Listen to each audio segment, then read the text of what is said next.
Assalamualaikum warahmatullahi wabarakatuh. Bismillahirrahmanirrahim.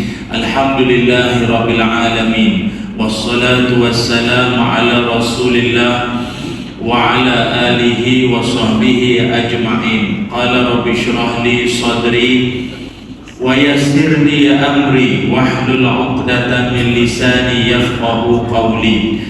Allahumma inna nas'aluka ilman nafi'a wa rizqan tayyiba wa amalan mutaqabbala. Allahumma aghnina bil ilmi wa zayyinna bil hilmi wa akrimna bit taqwa wa jammilna bil afiyah. Amin ya rabbal alamin. Amma ba'du.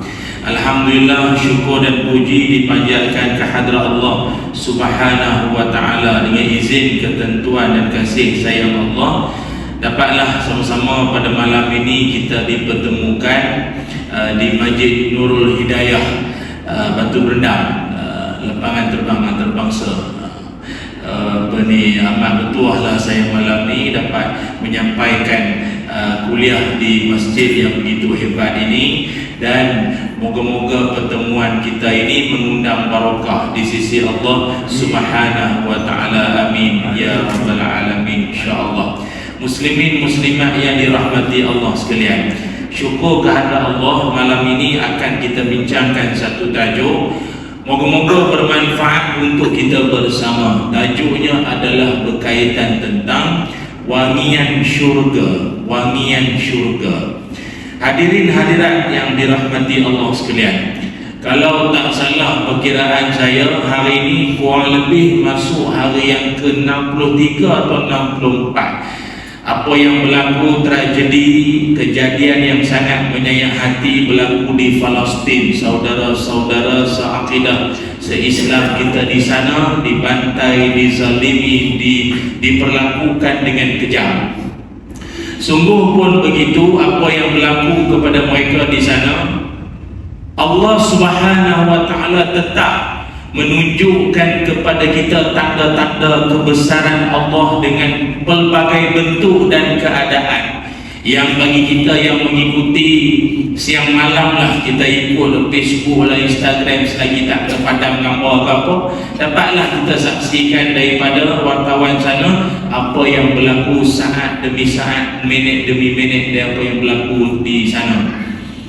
Tapi secara umumnya masyarakat ataupun orang Muslim Palestin ini, memang mereka ini manusia yang kita kata manusia yang memang hati iman mereka ini memang tak ada tolok bandingan lah. Memang manusia hebat. Sebab apa? Kalau dulu sebelum berperang lagi, kalau tuan-tuan yang pernah pergi ke sana, dia ada satu perangai tu, orang Palestin, orang Islam di sana. Kalau tuan-tuan tanya pada dia, "Are you Muslim?"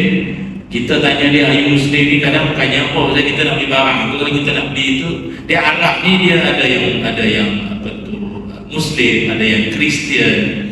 Walaupun ada yang Muslim, tapi ada yang jual salib tu kan, dia jual salib juga.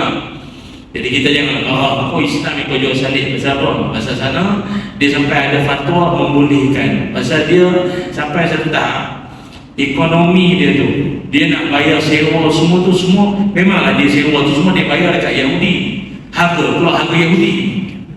Jadi dia nak survival dia tu, nak tak nak terpaksa juga dia kena jual barang-barang tertentu lah, termasuklah itu. Jadi kita nak tahu dia ni Muslim ke tak macam mana. Kadang-kadang terpaksa tanya, "Are you Muslim?"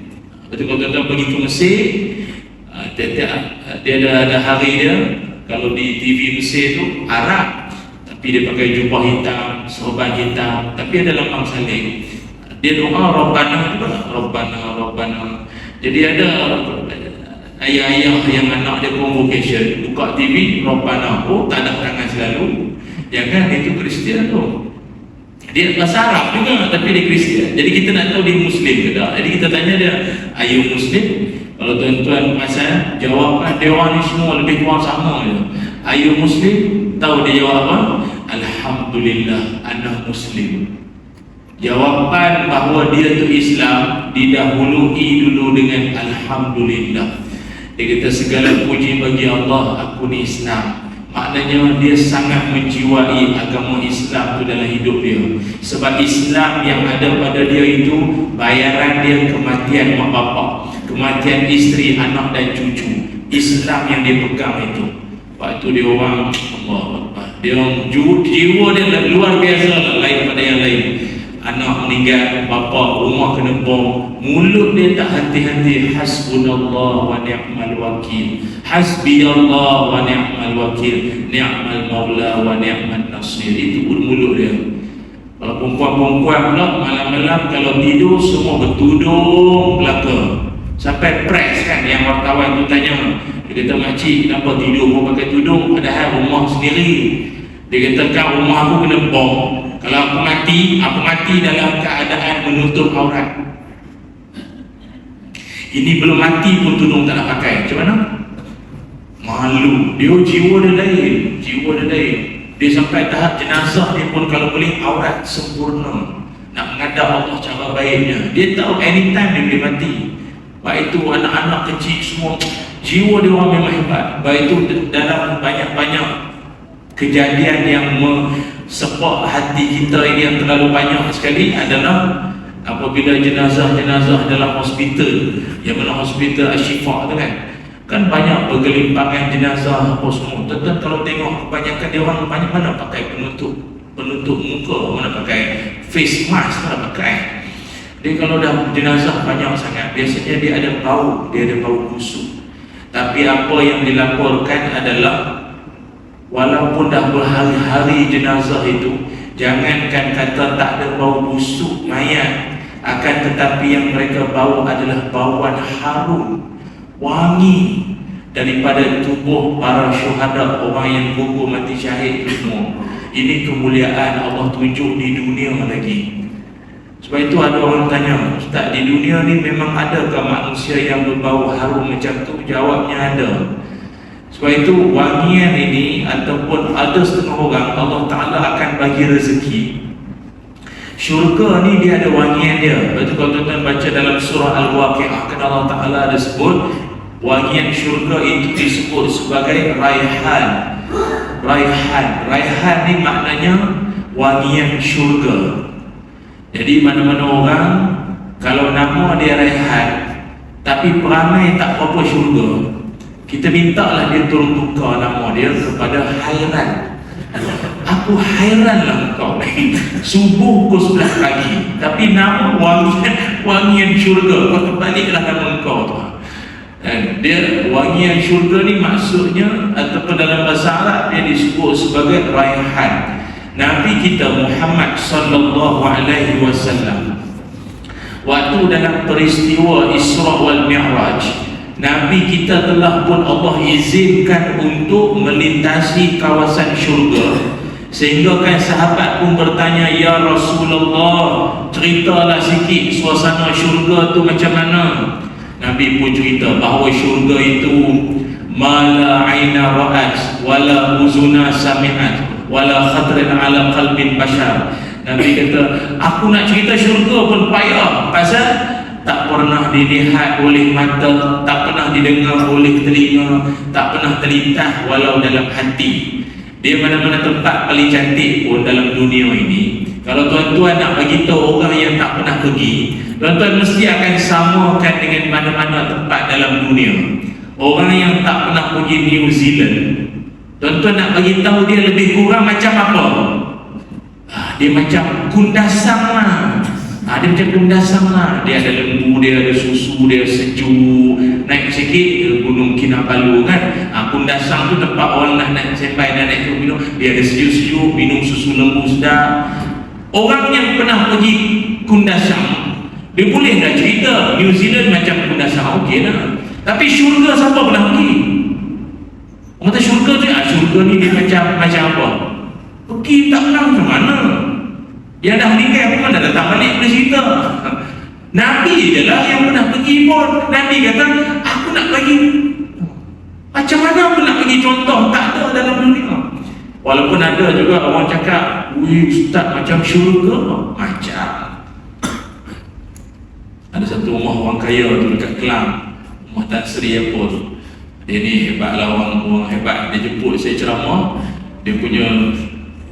Saya ceramah dekat dalam surau rumah dia ada surau besar juga lah. Saya ingat setengah ni pun besar, staff dia saja ramai. Surau rumah dia bukan rumah dia lagi. Jalan nak masuk rumah dia tu pula, lantai tu dia ada kolam ikan dia bersambung tu. Lepas tu dia ada lantai dia pula kaca tu yang boleh nampak loop sinar. Jadi kolam tu bersambung dengan lantai. Jadi kita nampak macam kalau ikan-ikan tu lalu bawah lantai tu kan boleh nampak bawah. Macam kalau sekali tengok macam jalan air tu. Macam tu. Hebat. Orang kaya kan, bawah lantai tu ikan. Macam kita kan terlipas, tikus semua kan. Bawah lantai kita lah. Orang kaya. Tu pun ada orang cakap, macam syurga kan sungai mengalir di bawah dia. Ini ikan mengalir di bawah. Masa tu saya jadi imam tarawih, tengok-tengok semayang, ikan lalu sebelah. Mau lupa ayat surah tu. Macam mana lah syurga tuan-tuan. Itu gambaran saja. Waktu Nabi pernah sebut, aku diberikan rezeki masuk ke dalam syurga. Udkhiltu jannata fa iza fiha janabizul lu'lu' wa turabuhal misk.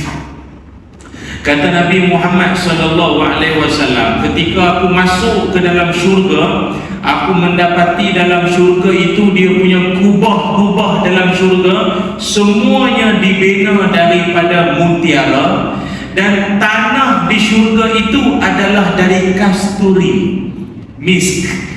Tanah dia kasturi, maknanya tanah di syurga tu memang berbau harum. Seluruh tanah di syurga, patutlah wangian syurga itu boleh dicium walaupun daripada jarak 70,000 tahun perjalanan. Harum dia jauh, jarak jauh dia boleh bau. Persoalannya sekarang, boleh atau tidak haruman wangian syurga itu sampai ke dunia? Tu yang ada orang kadang tu lalu lebuh raya Karak malam-malam kan, weh wangi orang kata jangan tegur kan, ada yang mengikut balik nanti aku dah ayat kursi tak baca kan. Saya pernah lah, saya sekala pengalaman benda-benda pelik-pelik macam tu ada jadi. Tapi ada bau-bau gitu, kita diam je lah. Dia ada rezeki orang, Allah Ta'ala bagi bau lah. Kok kadang bau wangi tu bunga-bungaan kadang tu. Kalau benda-benda pelik-pelik ni, kita sendiri pun minta jauh. Kawan saya ada seorang ustaz berceramah juga. Dia dengan bini dia, masa tu bini dia tengah tak boleh sembahyang, tengah bawa kereta, memang benda tu duduk sebelah, warna putih duduk sebelah dia. Allah, dia kata aku ni dalam hati dia ustaz, dia mahu ceramah ke orang. Dia tahu dah benda-benda macam tu patutnya baca lah ayat kursi. Tapi masa tu yang terlintas dalam hati dia, nawaitu Sawaruddin Usolli foto zuhri, dia buat ayat kursi tak mari ya. Tak mari ya. Dia jangan main-main, jadi tak disebab. Jadi kalau tiba-tiba tuan-tuan berbau harum tengah malam ke apa kan, mungkinlah juga itu pun mungkin Allah Ta'ala bagi rezeki pada kita, mungkin bauan itu dari syurga. Sebab kata Imam Ibnu Hajar Al-Asqalani rahimahullah, kata Imam Ibnu Hajar, ada manusia yang Allah pilih untuk dia cium bau wangi itu, di dunia lagi dia dah boleh bau. Ada. Siapakah orang tersebut? Dalam apa tu huraian Imam Ibnu Hajar menyebutkan, Anas bin Malik radhiyallahu an pernah menceritakan pakcik dia Anas bin Nadar. Anas bin Nadar ini dia pernah satu ketika dia masuk dalam peperangan, yang mana bila dia masuk dalam perang itu, dalam medan peperangan itu, asalnya dia macam duduk di ujung-ujung, tapi tiba-tiba entah mana dia lari semangat, dia masuk betul-betul dalam perang tu, dalam medan pertempuran, dia betul-betul masuk. Sebab dia kata, aku tiba-tiba tercium bau wangi, aku ada bau wangi di tengah-tengah pertempuran perang tu. Ada bau wangi ya, aku tu masuk lah. Dan di kesudahan perang itu, dia pun gugur sebagai syahid. Dia pun meninggal dunia, syahid dan korban dan pada badan dia fawajadna bihi bid'an samanina darbatan bisaifin, pada badan dia ada 80 kesan tikaman pedang pada badan Anas bin Nadar. Gara-gara dia semangat sangat, dia ada bau wangi tu, dia masuk tu. Tuan-tuan mungkin tak faham, kecuali bila Ramadan pergi bazar. Time tu tuan-tuan hidung kita akan sangat berfungsi. Ni kari ni, oh ini masa kurma ni, oh, hidung tuan-tuan time tu walau bulu hidung tebal pun memang dia boleh detectnya. Sekarang baru syurga tak faham lagi. Nanti Ramadan banyak faham nanti. Ayam goreng crispy, daripada jauh dah boleh bohong. Sebab itu ada sahabat Nabi ni Allah pilih dah. Bauan syurga tu dia dah boleh bau walaupun di dunia lagi. Akhirnya dia pun gugur syahid, dan akhirnya dia pun mendapat syurga Allah SWT disebabkan Allah pancing dia dengan bauan syurga. Memang ada orang Allah pilih dengan cara macam-macam. Itu yang berlaku di Palestin ni pun macam-macam lah tuan-tuan. Semangatnya luar biasa. Kadang-kadang tu dah meninggal dunia dah, muka tersenyum. Memang orang mati syahid, Allah dah bentangkan kepada dia syurga, bidadari, semua nikmat yang dia akan dapat, semua dia dah nampak. Tu dia seronok sangat. Kita ni tuan-tuan, kalau boleh setakat bangun subuh awal pun okey lah tu, macam berjuang lah tu. Boleh tolak selimut itu bercukup lah tuan-tuan. Bukanlah kita ni gaya nak lawan Israel itu, tak boleh. Dengan kecil manisnya, dengan 3 serangkai, saya ingat, Allah, tak maaf lah tuan-tuan. Nak masuk pemilihan, nak jadi mujahidin pun dia orang tengok Allah. Perut pun sama dengan dada ke depan, nampak jadi payah, nampak payah ni kan. Dengan ceramah pun tidur, Allah, juang mana ni. Muak gini nak lawan nak perang. Aduh. Apalah ya, haji balik semayang subuh macam Jumaat dulu. Lepas tu baru boleh bincang baliklah nak main perang pada muslimin muslimat yang dirahmati Allah sekalian. Sebab itu wangian ini adalah kesukaan Nabi Muhammad sallallahu alaihi wasallam. Nabi kita ini dia bab wangi ni ataupun bab bau-bauan, Nabi sangat sensitif. Pernah satu hari Sayyidatina Aisyah radhiyallahu anha, Aisyah ini dia bergurau dengan Nabi. Nabi balik daripada rumah salah seorang daripada isterinya, yang mana Nabi malam itu dia kebiasaan Nabi dia minum madu minum madu. Jadi rumah giliran seterusnya rumah Aisyah. Aisyah tahu suami dia sebelum datang mesti dah minum madu, dan nak pergi rumah madu pun dia minum madu pun dia. Itu. Jadi bila sampai rumah Aisyah, Aisyah pun kata, "Akalta maghafir ya Rasulullah?" Makan buah maghafir ke? Buah maghafir ini rasa dia sedap, bau dia busuk. Durian kot ya. Nak senang faham macam durian aku, rasa sedap. Oh tuan-tuan sedawa dengan kawan. Memang kena parang. Kau dah makan tak? Lawa kau bagi bau petai ke apa kan? Rasa tu kunyah tu memang sedap, bau tu yang tak syok tu. Jadi Aisyah kata, "Ya Rasul, makan buah maghafir ke? Ada bau tak syok ni?" Nabi pun kata, "La walakin kuntu ashrabu aslan 'inda Zainab binti Jahsh." Aku makan madu di rumah Zainab binti Jahsh. Di mana aku makan buah-buah gitu? Aisyah kata, "Iyalah tu, dia tu bau ni." Di Nabi ni dia pantang sikit apa bau ni. Ada orang kan tak hebat, bau dia boleh lag. Orang kiri kanan menyumpah dah, hijau muka orang sebelah tu. Dia steady. Nabi tak, dia sangat sensitif bau-bau ni. Sebab itu Nabi Muhammad sallallahu alaihi wasallam, Nabi pernah menceritakan, bukan setakat Nabi sahaja, malaikat pun sama. Malaikat pun Nabi pernah sebut, "Innal malaikata tata'azza mimma yata'azza minhu banul insan." Nabi kata malaikat pun akan terseksa dengan bauan busuk daripada manusia. Sebab itu kalau nak sembahyang jangan makan bawang. Malaikat nak mari dekat berapa? Bawang. Itu pergi jauh tu. Dalam bawang, lepas tu muak tu. Orang yang duduk sebelah tu nyesal duduk. Mana aku duduk sebelah haji dia? Itu macam-macam tak boleh dia. Nabi pun tak suka, malaikat pun tak suka bau itu. Maka akhirnya kata Nabi Muhammad sallallahu alaihi wasallam, Nabi kata, oleh kerana itu falan a'udalahu, oleh kerana itu aku bersumpah tak akan makan madu sampai bila-bila. Oh, hanya kerana aku makan madu, kau cakap mulut aku busuk, aku sumpah tak nak makan. Oh, turunlah ayat Quran. Allah Ta'ala menegur Nabi Muhammad sallallahu alaihi wasallam. Allah Ta'ala kata, lima tuharrimu ma ahallallahu laka. Ya Rasulullah, kenapa engkau mengharamkan sesuatu yang halal hanya semata-mata tabtaghi mardata azwajik, demi untuk mencari kesenangan hati isterimu? Ini bahasa yang Quran. Kalau bahasa sembah kita, mu takut bini ya? Mu takut bini ya? Tentang bini kau tuduh, kau cakap itu, oh kau tak kenal, kau mana fikir banyak, aku mengharamkan madu. Mu takut bini ya? Tapi ini ayat lembut. Engkau mengharamkan madu semata-mata nak memenangkan hati isteri kau. Allah tegur, jangan macam tu. Madu tu halal, jangan haramkan. Ini dalam Quran surah Tahrim ayat 1. Jadi nak bagi tahunya, Nabi ni dia orang yang sangat menjaga bau-bauan. Dia sangat sensitif bau ni. Itu pernah sekali tu Nabi nak semayang, tiba Nabi ada bau. Tiba-tiba Nabi panggil seorang sahabat, bagi tahu dengan Muhammad mulut ada bau tu, suruh dia belakang sikit. Belakang sikit. Jadi sahabat tu beritahu, bang, Nabi suruh abang belakang sikit. Oh ya, belakang sikit. Okey. Orang tu pun belakang sikit. Ya Rasul, dah bagi tahu. Oh, masih bau. Lagi belakang. Lagi belakang. Lagi belakang. Bang, Nabi suruh belakang lagi ya. Oh, belakang lagi. Ya Rasul, dah beritahu.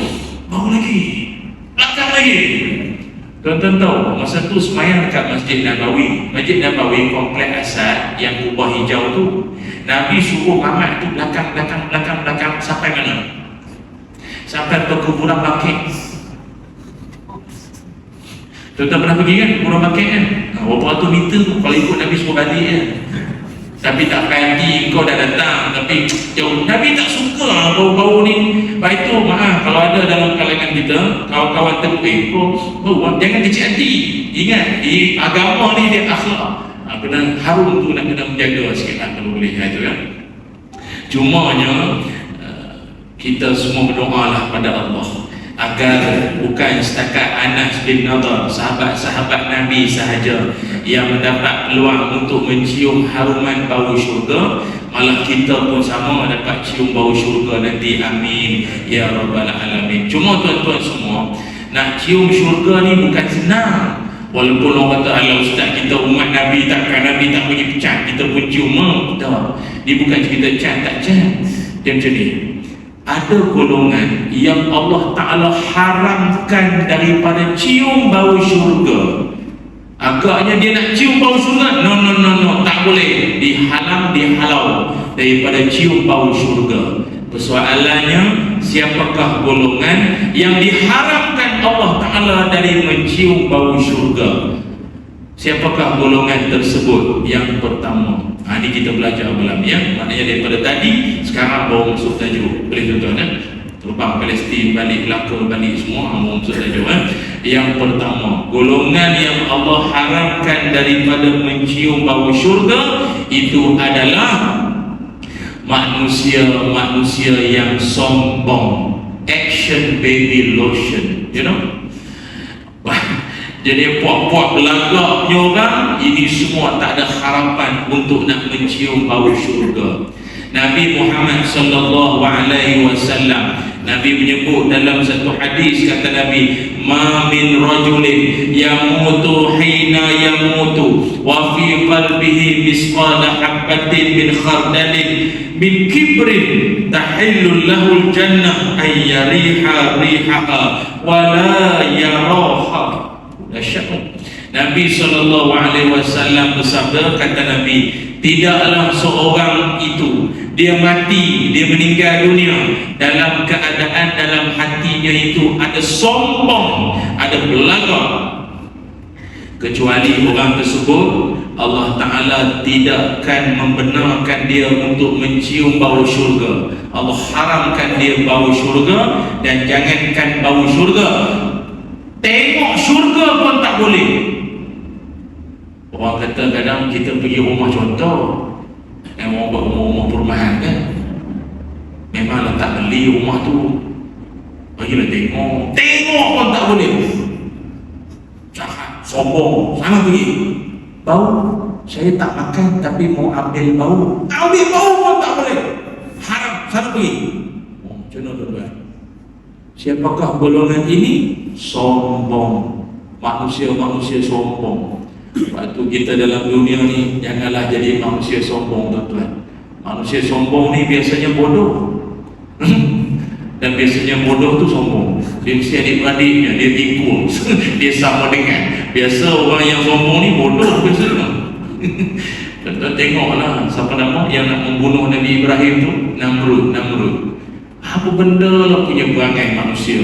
Dia nak bunuh Nabi Ibrahim, disuruhnya kumpul kayu api setinggi gunung hanya kerana nak bunuh satu orang. Kau jadi apa? Tahu kan? Akibat kerana itu selama puluhan tahun rakyat masak tak ada api. Kayu api habis kerana nak memuaskan nafsu geram marah Namrud. Itu kan namanya bodoh. Dia nak tunjuk dia sombong. Dalam masa yang sama dia bodoh lah tu. Engkau nak bunuh satu orang, kau kepak tengkuk dia sudah lah, kerat tengkuk sudah lah. Kau dah kumpul kayu api dah. Dia nak tunjuk. Orang sombong kan macam tu. Dia nak tunjuk dia ada power. Aku punya power. Aku boleh angkat semua kayu-kayu dalam negara ini untuk bunuh kau seorang je. Tapi bodoh itu je lah. Baik, itu tuan-tuan, jangan jadi manusia sombong. Kadang kita pun tak, kita bukanlah apa ni jenis ni sangat pun. Kadang-kadang naik atas jalan raya kan, nak kata kereta tu mewah sangat tu dah, tapi sombong tu ada. Kita tahu dah kita ni jenis bawa perlahan, tawaduk, 60, 40. Tak payahlah duduk lorong laju. Duduklah lorong hujung tu sekali dengan lori tu. Engkau bawa 40, 60 tapi duduk lorong laju. Relax, bawa kan? Tenang, tak ada masalah, bahagia hidup dia.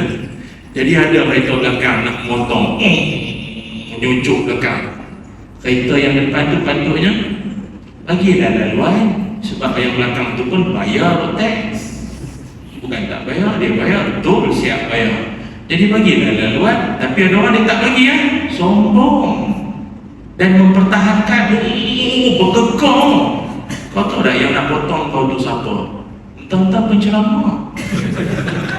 Sebab itu penceramah banyak lambat sampai lah. Sebab ada orang dekat tak nak bagi jalan, kau dah kenapa? Patutlah berkekang. Bahagilah. Kadang-kadang orang belakang ni kita ada budi bahasa, tak nak lahon, bagi signal, wiper, tapi tak faham. Lalah terpaksa lah kita potong. Bila kita potong, kita mesti nak tengok yang tak nak bagi jalan ni lelaki ke perempuan. Biasanya lelaki ke perempuan, tuan-tuan? Perempuan kan? Ramai cakap perempuan. Saya tak pernah rasa tu perempuan. Tapi bila saya potong, saya tengok betul lah perempuan. Janganlah sombong. Jangan ni bagilah kau faham. Dia lepas tu dalam Quran surah Luqman Allah Ta'ala sebut wala tamshi fil ardi maraha. Janganlah engkau berjalan di atas muka bumi dengan berlagak sombong. Jangan. Dia tak kira jenis kereta, kadang kereta biasa ya, tapi sombong, tak nak bagi jalan korang. Dia pula tuduh orang sombong, sabarlah. Kau kira orang punya sabar, kau punya sabar mana? Tak boleh. Jadi jangan jadi manusia sombong. Tuan-tuan, ada orang dia bukan orang yang hebat sangat, tapi ada orang dia sombong dengan pihak lain. Ada orang dia sombong dengan diri dia, ilmu dia, bakat dia. Tapi ada orang dia tak ada apa-apa, dia nobody but you. Tapi dia sombong bagi pihak lain. Dia sombong dengan anak-anak dia, tentang anak sulung belajar tengah laut, anak nombor 2 belajar dalam laut, ini duduk, anak semua hebat-hebat. Kalau yang universiti itu 4 flat, that same. Anugerah dukun, anugerah dekan. Dia sombong dengan anak, betul tak? Ada orang sombong dengan sombong dengan nikmat kesihatan. Ada Pak Haji mana saya jumpa dulu, dok, kita pun jenis penceramah kan, pencer dan ramah.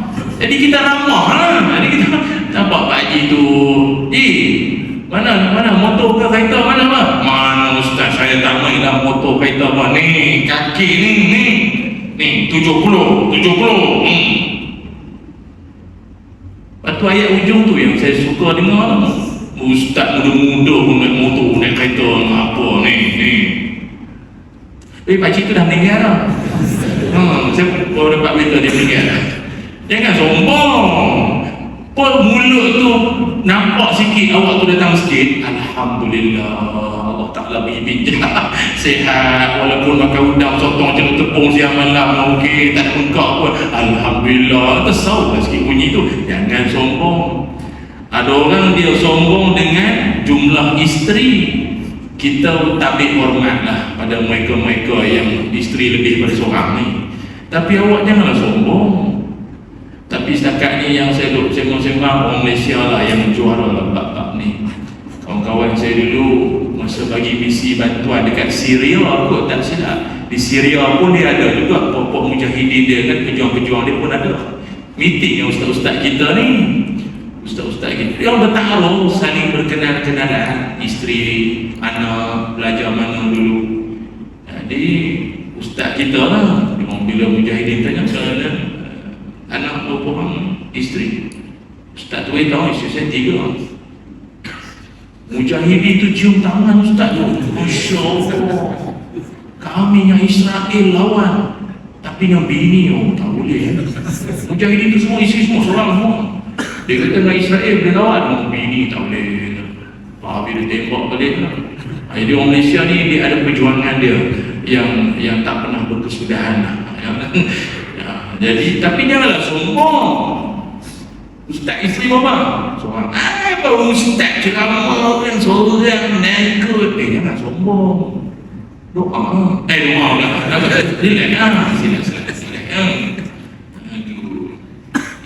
Ada orang sombong macam-macam. Jadi Nabi sebut, ni boleh jadi dalil ni. Mana-mana yang sombong-sombong tu kena baca hadis dengan hisap sikit.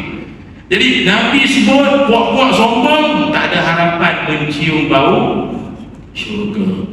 Cuma pada ketika itu ada seorang sahabat Nabi SAW, namanya Abu Raihanah. Abu Raihanah ini dia tanya kepada Nabi, dia kata, ya Rasulullah, saya ni jenis orang yang seka, orang smart ni. Abu Raihanah ni memang dalam kalangan sahabat Nabi, dia antara orang yang jenis penyemat ni, orang smart tau, smart. Tahu kenal aku. Orang smart ni dia ada karakter dia. Pergi kedui kahwin baju, sereka, hutang patah. Kau tengok je YP ya? Sereka, seluar tu tajam, smart, wangi. Lepas tu dia pula jenis, kalau kuda dia, tali kuda dia pula ada rambu-ramba. Ni kalau dia pakai motor tu, dia punya make up cantik. Dia tu, dia jenis orang yang smart. Walaupun dah berumur pun dia smart. Jadi dia kata, ya Rasul, macam saya ni kira sombong lah. Smart, segak. Orang biasa segak smart ni kan kadang-kadang sila ayunan dengan dia pun sombong, pakai lain pada orang kan. Jadi kalau macam saya ni kira sombong dah, ya Rasul, risau tak boleh cium syurga ni. Dia kata Nabi, laisa zaka al-kibru, inna Allah azza wa jalla jamilun yuhibbul jamala. Kata Nabi SAW, engkau smart-smart segak itu semua itu bukan sombong. Allah memang sukakan kecantikan dan Allah itu maha cantik. Cuma macam sekarang para suami banyak yang bimbang ni dalam seminggu dua ni nak smart-smart pun risau juga. Dulu hutang pakai tak habis, sekarang pakai batas. Bini dah mula rasa pelik air, tak pernah macam ni. Kawan abang kahwin. Siapa kahwin? Kawan namanya Jamil. Abang Jamal, adik Jamil. Jangan silap gitu. Jadi kalau smart-smart itu tak apa, itu tak termasuk dalam kalangan sombong. Itu golongan yang pertama. Yang kedua, Nabi Muhammad SAW menyebutkan golongan yang diharamkan oleh Allah daripada mencium bau syurga, wangian syurga itu siapa? Iaitu orang-orang yang membunuh kafir mu'ahid. Orang-orang yang membunuh kafir mu'ahid. Ini apa maksud ni? Ada satu hadis Nabi SAW bersabda, "Man qatala mu'ahada lam yarih raihatal jannah wa inna rihaha tujadu min masirati arba'ina aman."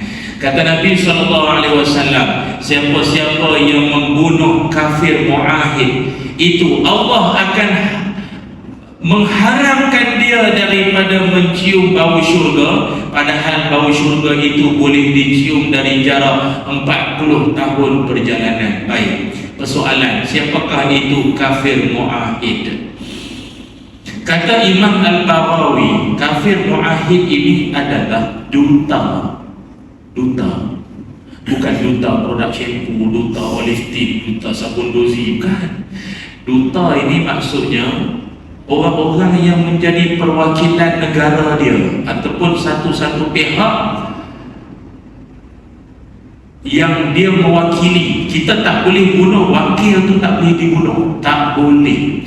Dia macam ni, kafir yang tak boleh dibunuh ada 3. Ini supaya kita faham dan jangan sampai ada yang salah faham pula ya. Kafir yang tak boleh dibunuh ada 3. Pertama disebut kafir zimmi. Kafir zimmi ini siapa? Iaitu orang-orang non-Muslim. Dia tinggal di kawasan kita, dia bayar cukai macam kita, dia duduk di bawah naungan pemerintah yang sama dengan kita, dia tak kacau kita, kita tak, ataupun senang faham, kita juga diharamkan daripada menyakiti dia. Kita ada hutang dengan dia, wajib bayar. Jangan pula tak bayar, tak apa, dia kafir, tak bayar, biar lalat dia neraka ke. Tak boleh macam tu. Dia hidup sama kita, jadi ke mana pun kita diharamkan daripada mengapa-apakan dia. Kafir zimmi. Yang kedua disebut kafir musta'man. Kafir musta'man ini maknanya orang yang dia bukan Islam, dia datang daripada luar, dia datang, dia mohon suaka politik, ataupun dia datang minta perlindungan keamanan negara kita. Jadi dia pun tak boleh. Keselamatan dia mesti dijamin, mesti selamat, tak boleh diapa-apakan. Dan yang ketiga kafir mu'ahid. Kafir mu'ahid ni siapa? Dan saya sebut tadilah, iaitu para duta-duta. Pernah berlaku di zaman Nabi Muhammad sallallahu alaihi wasallam. Saya ingat tuan-tuan pun pernah dengar ni, ada seorang laki-laki yang mana laki-laki ini sangat terkenal sebagai nabi palsu, namanya Musailamah Al-Kazzab. Musailamah Al-Kazzab ni nabi palsu. Dia mula-mula dia okey, dia jumpa nabi mengucap syahadah okey, dia balik kampung, dia masuk air, dia kata dia nabi. Orang kata kalau inti nabi mesti ada kitab wahyu, ada, baca sikit. Dia pun baca, dia baca al-fil wa mal-fil wa ma adraka mal-fil lahu khurtunun tawil wa lahu zail. Gajah. Apa itu gajah? Gajah itu ekornya pendek, belalainya panjang. Apa benda ayat Quran macam tu? Sahabat Nabi dengar guli gelap. Apa benda tu ayat kau ni? Ini macam taklimat isu.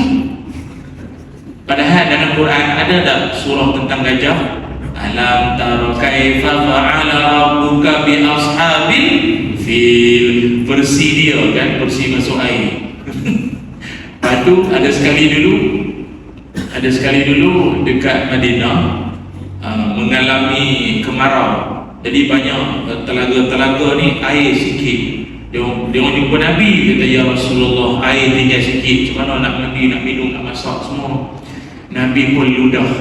Air liur Nabi yang mulia tu Nabi ludah. Air yang cetek jadi melimpah-limpah, jadi banyak mukjizat. Heboh cerita tu sampailah ke kampung Musailamah. Musailamah, Muhammad ludah. Asal kampung dia pun isu sama, air tak ada. Dia ludah, air melimpah. Nabi kan? Nabi berterai. Boleh, benda boleh ajak. Air cetek. Dia pun dia ludah kering. Dalam air tu sikit kau dia ludah kering, ngamuk orang. Walaupun dia masuk air macam tu, bengong-bengong macam tu pun, tuan-tuan rasa dia ada follower, dia ada pengikut dah. Dia ada pengikut dah 40,000 orang. Sampai berlakunya perang Yamamah di zaman Sayyidina Abu Bakar Siddiq. Maknanya manusia yang pelik-pelik pahaman sekarang, kalau pengikut dia ramai, tuan-tuan jangan pelik. Walau dia cakap dia bohong, orang akan cakap apa? Memang dia cakap tak apa-apa, tapi hati dia baik. Sebab itu nanti kalau Dajjal datang, tak pelik akan ada manusia kata apa? Memang dia Dajjal, dia jahat, tapi dia banyak tolong. Masa tu tuan-tuan cakap apa? Beratus ribu tahun dah ajar dah Dajjal tu jahat. Akan ada orang yang kata apa? Memanglah dia Dajjal, tapi dia banyak tolong orang kan? Daripada yang berdakwah tak tolong pun. Itu siap sedia lah tuan-tuan. Cuma nak ceritanya Musailamah ni, dia mengutuskan dua wakil dia. Dua wakil dia jumpa Nabi.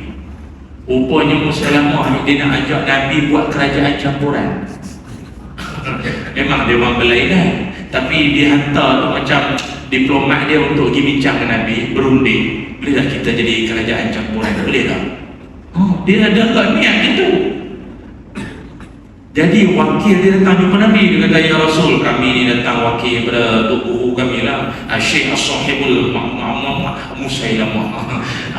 Jadi macam mana, apa pandanganmu ya Rasul? Boleh kot kita boleh bincang kan, kita boleh duduk semeja ke apa, tok guru kami.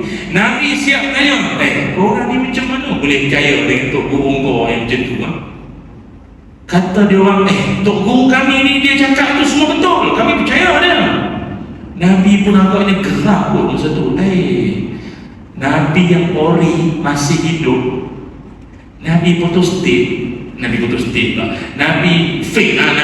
Nabi tiruan korang percaya. Pada ketika itu Nabi, kalau ikutkan Nabi gerak. Nabi kata apa? Wallahi laula anna rasulan tuqtalu la daratu a'naqahuma. Nabi kata, demi Allah, kalaulah aku ni tak dilarang daripada pancung kepala kalian, dah lama aku pancung. Rupanya wakil duta itu haram dibunuh. Sebab itu mana-mana tuan-tuan kalau tengok ada orang tunjuk perasaan marah ke Israel ke apa, kedutaan Amerika ke apa, jangan dibunuh duta dia. Tak boleh. Pasal saya tengok itu ada orang mengamuk. Sebab di depan pejabat kedutaan tu ada polis yang perlu jaga. Polis ni pun salah. Jumpa di akhirat nanti bersekongkol dengan musuh Allah. Takbir. Kau dah kenapa? Ni beza orang ada ilmu tak ada ilmu. Kau berjuang kena ada ilmu. Orang nampak nak tak sekolah. Yang macam tu, duta tak boleh bunuh. Haram. Duta tak boleh bunuh. Walaupun kita benci sangat dengan negara yang menyokong musuh-musuh Islam ni, tak boleh bunuh duta. Agama ajar. Sebab itu kita jangan, bagus, semangat tu bagus, tapi biar semangat tu atas dasar ilmu. Ada masuk isyak? Ada tak semangat. Lepas tu dah tak tahu orang masuk isyak. Dia sangat bagi laluan azan isyak dulu kot. Laluan azan isyak terlebih dahulu. Dan jangan ke mana-mana, kembali selepas ini insyaAllah. Muslimin muslimat yang dirahmati Allah sekalian, alhamdulillah kembali kita menyambung tajuk kita malam ini, iaitu berkaitan tentang wangian syurga dan siapakah golongan-golongan yang Allah haramkan daripada dia mencium bauan syurga. Telah kita sebutkan tadi beberapa golongan dan akan saya sambung sedikit sahaja lagi golongan yang berikutnya untuk sebagai ingatan kita bersama insya-Allah. Golongan yang seterusnya yang diharamkan Allah Ta'ala daripada mereka ini mencium bau syurga adalah orang-orang yang mewarnakan ataupun dia kiwi rambut dia yang sudah pun beruban jadi hitam. Kiwi hitam. Nabi SAW sebut, yakunu qawmun yakhdibuna fi akhir zaman bisawadi kahawasilil hammam la yarihuna raihatal jannah. Kata Kata Nabi SAW, akhir zaman nanti, kata Nabi, akhir zaman nanti akan ada golongan yang akan mengecat rambut dia yang asalnya macam dada burung merpati. Asalnya putih berubat dah, dia cat bagi jadi hitam balik, maka golongan ini tak akan dapat mencium bau syurga. Jangan main-main. Hadis riwayat Imam Abu Dawud. Mungkin ada setengah orang kata, dia kata kami ni bukan apa ustaz, putih sangat, tak walaupun nampak macam tak nampak tua sangat, nampak muda sikit kan, tak boleh. Tapi sekarang ni tuan-tuan, sejak Kekal Baganza yang disertai oleh ada seorang penyanyi itu nama Syahbisa. Oh tuan-tuan tak tengok kan? Allah ustaz tak tengok. Ni orang cerita masa tu Syahbisa. Dia ni penyanyi lama era 80-an. Tapi bila dia masuk ke Kekal Baganza, penampilan dia ala-ala Tony Stark, Iron Man. Budak-budak tahu lah, handsome, segak dan putih tepi ni, segak tepi, Syahbisa. Oh cari pula Facebook dia lagi ya. Saya nak tengok yang depan ni lagi handsome. Dia buat style macam mengubankan rambut. Tak ada. Orang dulu nak sibuk nak hitam kan, tak, dia menguban. Rupanya di barat mengubankan rambut ni dah jadi trend. Kalau tuan-tuan perasan dekat Korea pun sekarang dah jadi trend memutihkan rambut yang hitam. Kalau tak semua putih pun dia putih-putihkan sebahagian tu. Pula dah balik dunia. Macam tu. Di Korea tu tak boleh cerita lah. Dia orang memang payah nak jumpa yang ori. Dia orang semua renovate belakang. Cuma adalah dia sebenarnya macam ni, saya nak cerita sebab saya tengok ramai kat yang ada ubat ni dalam masjid ni pun. Dia sebenarnya ubat ni kalau ikutkan Nabi Muhammad SAW, Nabi larang daripada cabut. Walaupun dulu-dulu kita cabut dapat 10 sen selai. Atuk kita ada bagi macam dia boring. Dia kata kau cabut dapat 10 sen, dapat 5 sen. Saya dulu dapat 5 sen, okey lah. Dapat 5 sen, kumpul-kumpul dapat aiskrim. Sebenarnya cabut ubat ni Nabi larang. Nabi sebut dalam hadis, la tantifus syaiba. Nabi kata jangan cabut ubat, fa innaha nurun yaumil qiyamah. Sebab Nabi kata ubat-ubat tu dia akan jadi cahaya di hari akhirat. Jadi siapa yang putih itu nanti dekat padang mahsyar nanti dia tak payah bawa power bank. Dia terang putih, orang nampak ada, orang tahu ada, oh haji cantik. Yang mana lampu malap-malap tu, ini mesti kau kiwi orang pukul dulu. Ataupun yang cabut. Tapi sebenarnya larangan daripada ataupun Nabi larang daripada cabut itu bukan bermakna kalau cabut itu hukum dia haram. Tidak. Kata Imam Nawawi rahimahullah, kalau cabut itu hukumnya makruh. Makruh ni maknanya Allah Ta'ala tak apa suka lah. Bukannya haram, bukan berdosa, tapi makruh. Jadi maknanya, tapi orang ada ubat ni sebenarnya banyak kelebihan. Pertama, orang ada ubat dia akan jadi cahaya di hari akhirat. Yang keduanya, orang ada ubat itu lambang kewibawaan, ketokohan. Pasal Nabi Ibrahim alaihissalam, Nabi Ibrahim pernah terkejut rambut dia ada putih. Dia terkejut, siap dia tanya Allah Ta'ala. Dia kata, ya Rab, mahazah. Dia kata, ya Allah, ni apa ni putih-putih ni? Takut nyakit ke apa kan? Dia putih-putih ni. Apa Allah Ta'ala kata? Haza waqar. Waqar ni maknanya wibawa, ketokohan. Dia benda wibawa ni bukan benda beli. Orang ada tokoh ni, macam mana nak cakap karisma. Bukan karisma kampung, itu orang ni. Dia main duduk ramai-ramai, bila dia masuk orang akan dia macam tu lah. Dia tokoh. Mau tak tokoh putih tak kepala, orang ada pengalaman. Lepas itu sekarang ni jadi trend. Budak-budak perempuan umur 20 bunyi apa pula? Abang sungguh kan? Oh tadi insyaAllah ada satu masjid saya pergi tu, macam airport pula bunyinya. Sekarang ni dah jadi trend. Budak-budak perempuan bawah 30 mencari lelaki umur 50 sekarang ni. Jadi akak-akak kena berjaga-jaga sekali lah. Kena tanya, kena suruh share location. Kerap kan pergi masjid kan boleh tombiam. Pasal risau kat ni, belum diminat. Pasal dia nampak ketokohan. Dia kata banyak pengalaman yang putih-putih, janggut putih, hantar putih. Oh ni bahaya ni, jangan main-main. Oh jangan, ini ayam manis, adik manis. Jangan. Dulu dekat Terengganu ada seorang pakcik, dia pak guard, security. Dia kahwin dengan student master. Perempuan tu student. Hari-hari hidup lalu kan, pakcik, abang, sungguh pakcik tu dia 60 umur dia. Budak perempuan master tu kalau tak silap saya lah umur 31.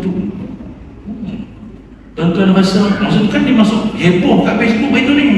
Tuan-tuan tak tahu lah, tuan-tuan ni banyak benda tak tahu. Asal saya yang tahu. Maknanya tuan-tuan ni banyak baca Quran ni ya, silap soalan. Tuan-tuan rasa banyak orang yang doakan ke banyak maki? Banyak. Bukan banyak doa. Bulat bulu, bulat luncah, orang tua nak apui. Ada dalam cubalah doa, tengok engkau dengki kenapa? Dia patutnya kena doa. Ada satu tu yang paling saya terkejut sungguh. Dia kata malam pertama mesti mati pakcik tu. Orang ni tak ada yang elok. Dia sebenarnya ubat itu lambang ketokohan wakaf.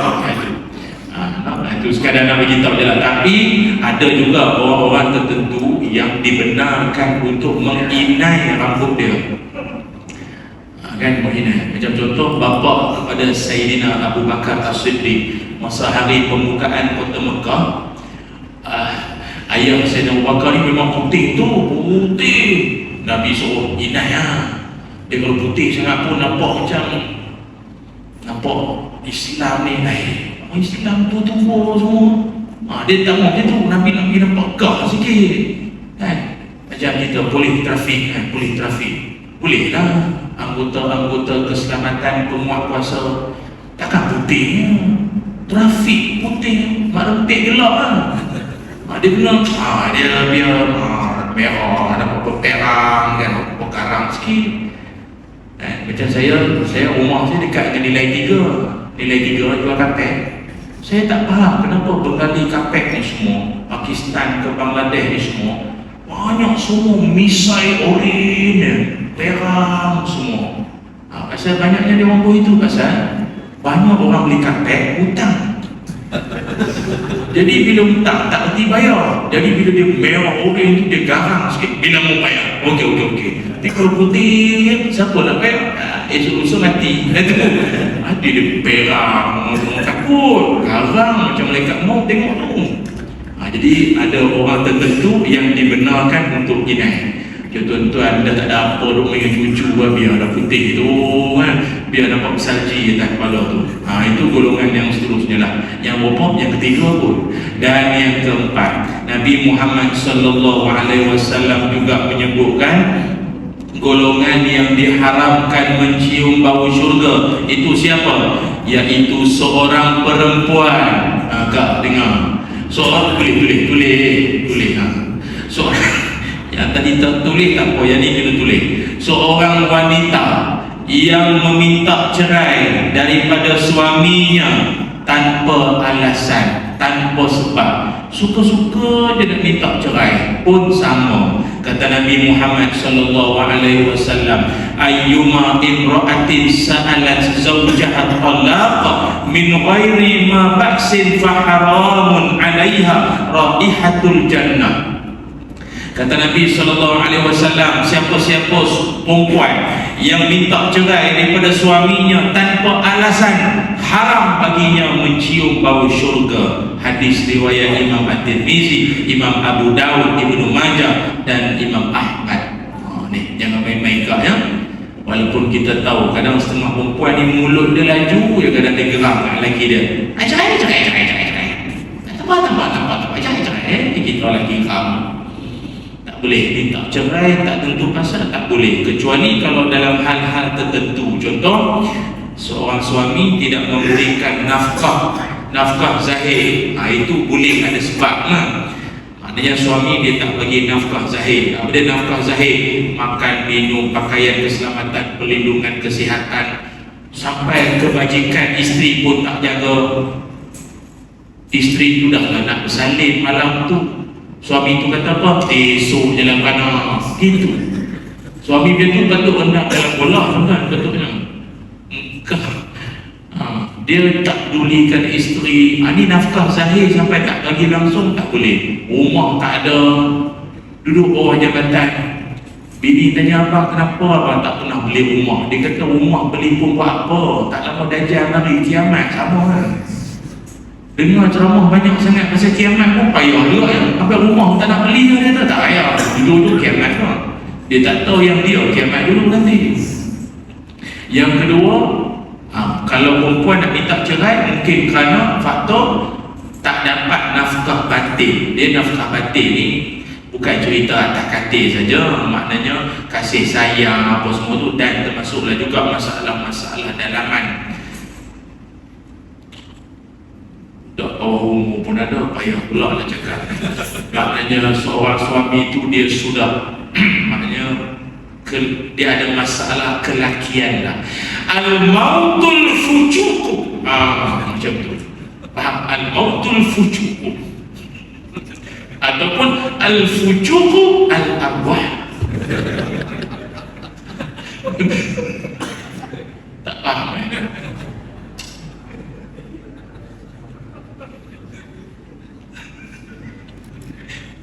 maknanya dia punya fujuk sudah inna lillahi wa inna ilaihi raji'un. Macam tu lah cerita. Yang tu boleh bawa bincang sampai ke mahkamah nanti tuan-tuan. Lebih-lebih tak boleh. Kalau ada perempuan kadang dia kata saya nak tak cerai dengan suami saya. Pasal suami saya asyik main telefon dia. Takkan main telefon pun nak minta cerai. Main telefon normal lah.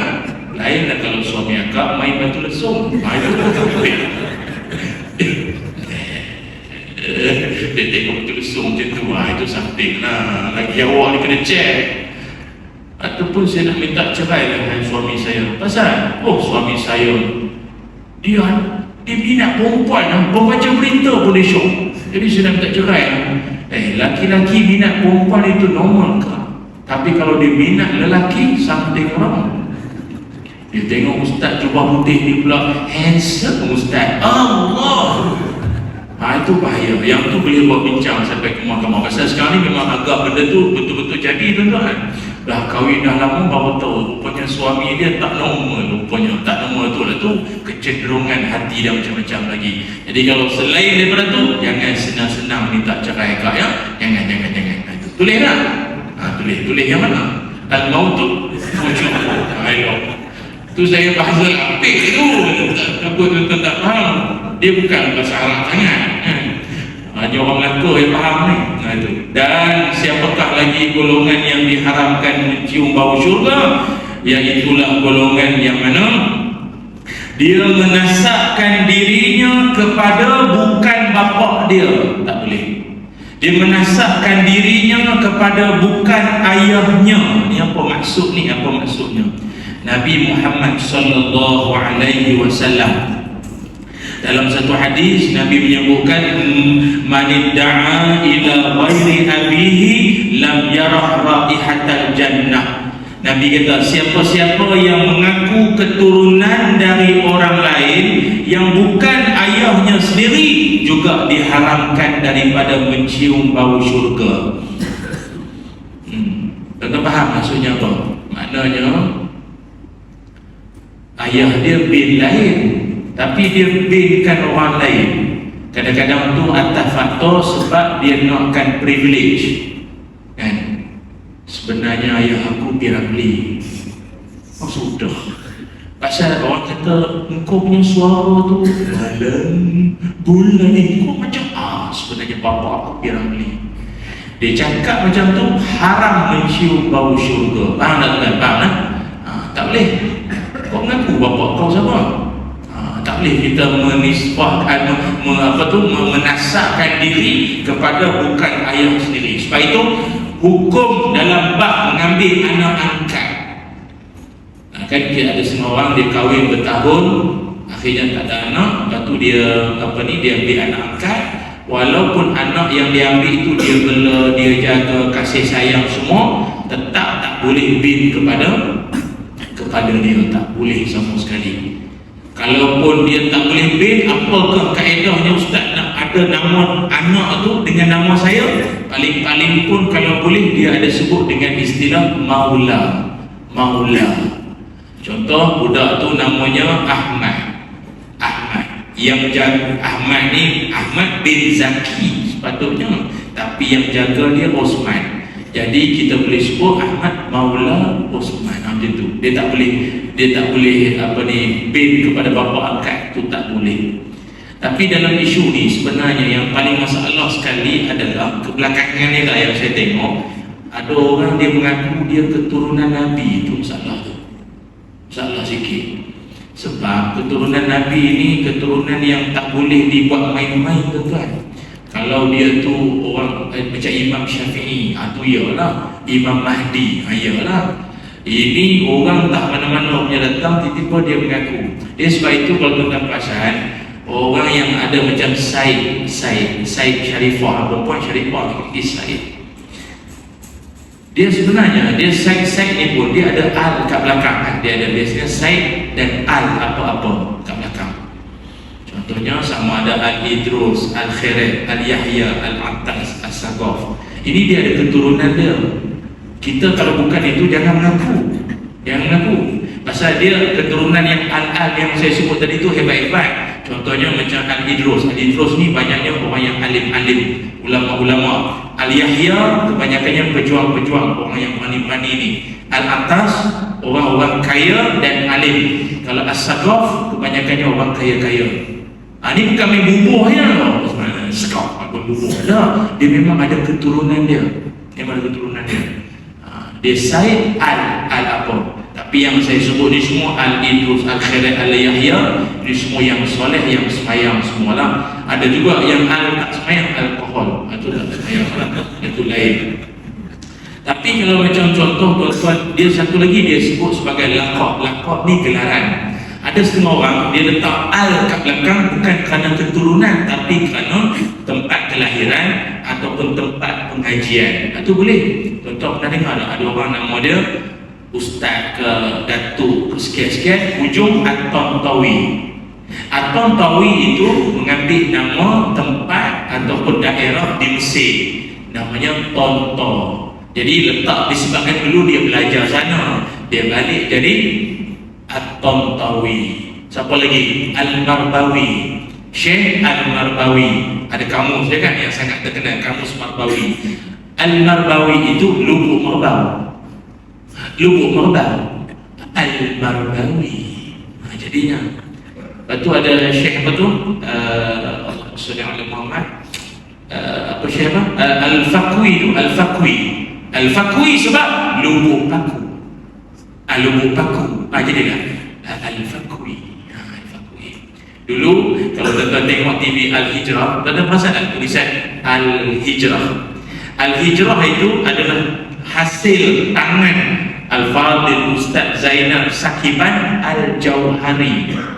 Ustaz Zainal Sakiban Al-Jauhari sebab dia orang Johor. Al-Jauhari. Boleh kan? Macam tuan-tuan ni pun boleh sangat. Apa? Al-Berendami. Batu berendam. Al-Berendami. Boleh lah. Tapi kena ada potongan ulama lah sikit. Kalau subuh pukul 1 pagi, subuh pukul 11, payahlah nak berendam. Memang berendam semua lah. Yang itu tak apa. Itu sekadar laqab, gelaran, tempat belajar, tempat kelahiran, apa itu. Apa Syekh apa? Al-Banjari. Sebab dia orang Banjar. Orang Banjar. Itu. Ini semua benda boleh bincang.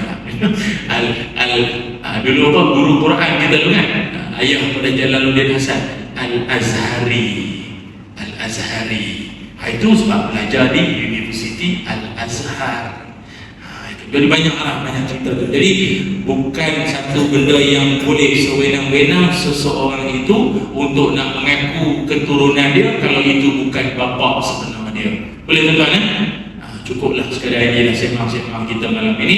Moga-moga bermanfaat. Moga-moga kita ini termasuk dalam kalangan golongan yang akan diizinkan Allah mencium bau syurga kelak nanti nanti di hari akhirat. Bukan sekadar dapat mencium bau syurga, malah dapat masuk menjadi ahli syurga. Allahumma inna nas'aluka jannah. Ini saya tinggal doa lah, doa-doa. Tuan-tuan nak tulis, nak rakam, silakanlah. Ini doa yang mana doa ini bagus untuk diamalkan. Doa minta masuk ke dalam syurga menerusi amalan-amalan kita. Apa dia doa dia? Nah, ya. Biasa kita dengar penceritaan tentang syurga neraka di akhirat nanti. Disebut di akhirat nanti. Adakah syurga itu di akhirat nanti atau dah ada waktu ini? Bila kita lihat jenazah yang wangi syurga, adakah syurga dah wujud sekarang ataupun di akhirat nanti? Ya. Terima kasih. Bagus soalannya. Pemanggil kita dari mana tadi? Macam dulu dah. Jawab sekali datang. Tanya Ustaz. Soalannya adalah, adakah syurga itu nanti tunggu nak kiamat nanti, akhirat wujud nanti baru akan adanya syurga, atau sekarang sudah pun ada? Baik, dalam hidup kita syurga ni ada 4. Syurga ada 4. Pertama yang disebut juga sebagai syurga adalah majlis-majlis ilmu. Yang kedua yang disebut sebagai syurga juga adalah rumah tangga yang bahagia. Baiti jannati, rumahku, surgaku.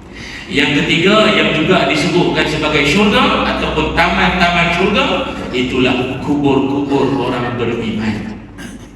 Dan yang keempat adalah syurga hakiki, syurga yang sebenar-benar yang akan kita semua masuki nanti. Itu persoalannya sekarang adalah, adakah syurga itu sudah pun wujud, sudah pun ada, ataupun tunggu kiamat nanti? Jawabnya, syurga itu sudah pun ada.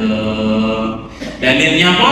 Allah Subhanahu wa ta'ala telah pun mengizinkan terlebih dahulu di kalangan manusia ini, Nabi Adam untuk menghuni syurga itu sejak daripada awal dulu lagi.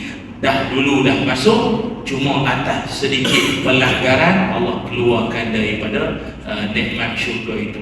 Jadi maknanya orang-orang yang kalaupun anak-anak kecil yang sudah pun meninggal dunia, budak kecil yang tak mumayyiz, yang belum mukallaf, yang belum balik apa semua ni, itu semua kalau dia meninggal dunia memang dia akan masuk syurga. Tapi mereka ini belum masuk syurga lagi. Dia orang ini seolah-olah sedang tunggu di holding room. Dia akan tunggu di bilik bunga tajuk, bilik bunga raya sebelum masuk dia akan tunggu dulu. Dia akan tunggu siapa?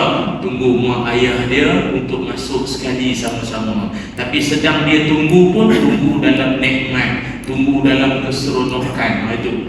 Jadi kalau ada di kalangan kita siapa-siapa yang ada anak mati masa kecil, mati masa bayi, jatuh kolam ke, meninggal sakit ke apa kan, jadi kita yang sedih, memang sedih, tapi kita ingat anak sudah tunggu di pintu syurga. Itu. Tapi janganlah ayah tu tak semayang, bang tak semayang, anak saya dah tunggu di syurga. Jadi tak kalah anak tak belajar bapak dia. Jadi kalau bapak dia tu payah sikit lah. Sebenarnya yang syurga anak dia, apa belum tentu. Apa belum tentu lagi tu. Jadi bagi menjawab soalan tadi tu, ya syurga sudah pun ada, Allah Ta'ala ciptakan. Ni balik pada tadi lah, doa doa. Saya baca, tuan-tuan nak rakam, nak tulis, silakan ya. Bismillahirrahmanirrahim. Allahumma inna nas'alukal jannah wa ma yuqarribu ilaiha min qawlin wa amalin. Itu saja. Saya ulangi sekali, kalau boleh tuan-tuan ikut ya. Allahumma inna nas'alukal jannah wa ma yuqarribu ilaiha min qawlin wa amalin. Amin ya rabbal alamin. Maksud doa itu, ya Allah, kami memohon kepadamu syurga dan apa jua yang boleh membawa kami dekat dengan syurga-Mu, sama ada dengan amalan-amalan kami dan juga cakap-cakap kami. Amin ya rabbal alamin. Ulang balik doa tadi boleh? Allahumma barik lana fima razaqtana wa qina adzabannar. Ya, untuk tak negeri doa silap. Sudah cukuplah, rakan-rakan nanti tolong sampaikan ya. Sekali lagi terima kasih kepada pihak Masjid Nurul Hidayah atas kesempatan ataupun kesudian menjemput saya pada malam ini, dan saya pun amat berbesar hatilah kerana saya diundang ke masjid yang penuh barakah ini, yang mendapat sokongan jemaahnya insya-Allah. Ya, tak kira lah Ustaz TV ke Ustaz CCTV ke, marilah tuan-tuan ya meramaikan masjid kita ini, dan mudah-mudahan Allah mengizinkan kita masuk ke syurga dan mencium bauan syurga yang sangat harum nanti insya-Allah. Wallahu taala alam. Assalamualaikum warahmatullahi wabarakatuh.